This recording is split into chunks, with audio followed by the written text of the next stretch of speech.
This is NBC Nightly News with David Brinkley in Washington, John Chancellor in New York, and tonight's segment 3, John Alpert and the war in Nicaragua. Good evening. OPEC hit the rest of the world today with the biggest price increase in 5 years. OPEC oil will now cost from $18 to $23.50. OPEC was founded in 1960. The new price is 1,000% higher than the price back then of $1.80 a barrel. Under the new pricing system, the moderate Saudis will be able to charge the lower price, while the more radical Libyans, for example, can charge the higher price. Either price means a bigger headache for the oil consumers. Here's Mike Jensen in Geneva with the details. The OPEC ministers ended their three-day meeting today, and their Secretary General, Rene Ortiz, announced a huge increase in the price of crude oil, almost 15%. The new price will average about $20 a barrel. The Saudis will charge $18, others up to $23.50. The increase will be felt quickly at gasoline stations around the world, about 6 cents a gallon, the same for heating fuel. And it will deliver a sharp blow to the economies of the United States and other industrialized countries, increasing the risk of a worldwide recession.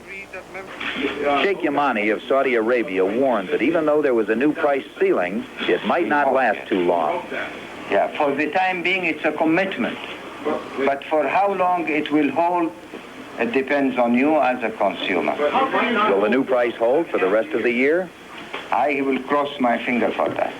Sheikh Yamani put much of the blame for the price increase on the industrial countries, particularly the United States, for not cutting back on oil consumption. That keeps the market tight and puts upward pressure on prices. The irony is that OPEC is calling for the United States to reduce its high rate of consumption. But it's that same consumption that keeps the market tight and allows OPEC to keep raising prices. The OPEC countries stand to make an extra $13 billion in the next 6 months from today's increase. Late today, Sheikh Yamani, in an interview, spoke directly to the American consumer. Heating oil, he said, has to take precedence over gasoline. And again, he preached conservation. I would say that to stand waiting in line for your gasoline is definitely a problem, very unpleasant. But it is much less than having your home not properly heated during the winter. The only way to overcome this is to reduce consumption, and I hope you'll be able to do it.